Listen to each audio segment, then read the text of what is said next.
Hello, नमस्ते, सत श्री अकाल। क्या हाल चाल आप सबके? आई होप आप सब ठीक होंगे। हम भी बिल्कुल ठीक है। सुबह होते ही इतनी प्यारी धूप थी कि मैं बाहर आके गार्डन में बैठ गई और मेरे हस्बैंड साथ ही पौधों को पानी दे रहे थे। एक्चुअली मेरे हस्बैंड को ग्रीनरी बहुत पसंद है। अगर कहीं पे भी वो हल्की सी पानी की कमी, चाहे कि कहीं सूखे पत्ते देख लेंगे तो वो तुरंत पानी डालना शुरू कर देते हैं। सुबह उठते भी वो पहले हम हमारे ऊपर का गार्डन चेक करते हैं, फिर बाहर जाएंगे, सॉरी नीचे जाएंगे, नीचे जाकर नीचे का गार्डन चेक करेंगे, बाहर की ग्रीन बेल्ट चेक करेंगे।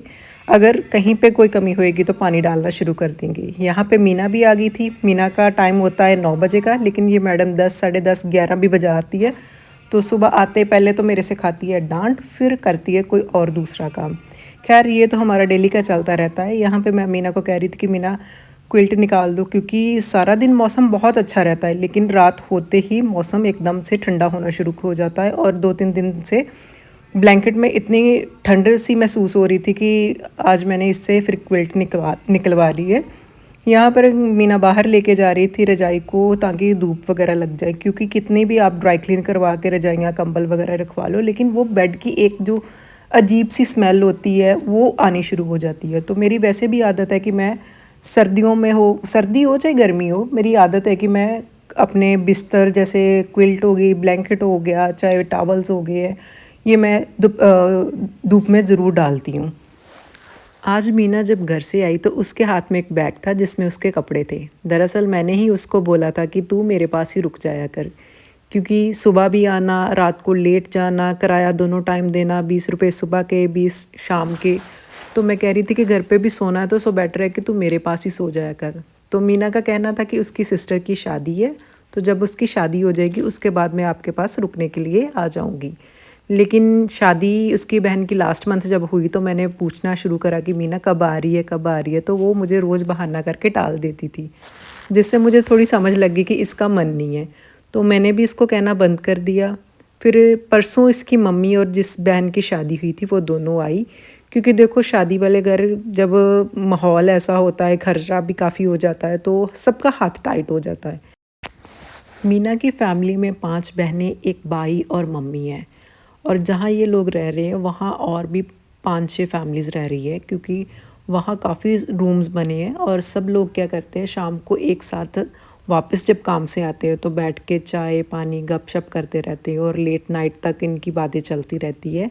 तो ये भी एक बहुत बड़ा रीज़न है कि उसका मन नहीं करता वहाँ से आने का। कोई भी इंसान हो, देखो इतनी अच्छे माहौल से कोई भी नहीं निकल के आएगा जहाँ इतनी रौनक हो। कहते हैं ना, घर तो घर ही होता है, चाहे बड़ा हो चाहे छोटा हो, सबको अपना ही घर प्यारा लगता है। घर से निकलना, काम पे जाना, कहीं रहना, ये होती है मजबूरी।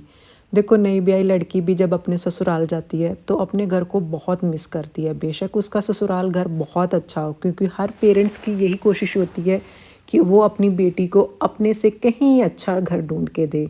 तो स्टार्टिंग में वो भी बहुत मिस करती है, चाहे उसका घर कैसा भी हो। रूम सेट करने के बाद मैं और मीना धूप में आकर पॉपकॉर्न एंजॉय कर रही थी। फिर थोड़ी देर हम बैठे, गपशप करी, धूप एंजॉय करी और फिर नीचे आ गए हम लोग। शाम होते ही मीना ने गार्डन में आग जला ली थी, तो हम दोनों बैठ के हाथ सेक रही थी। इतने में मेरे हस्बैंड भी आ गए। मीना बन गई चाय? पापा पापा कहाँ हैं? ये किसके पापा है? नायशा पापा। नायशा के पापा है? हाँ नायशा। ये नायशा नायशा की फ़ोटो करें? चलो फिर स्माइल तो कर दो।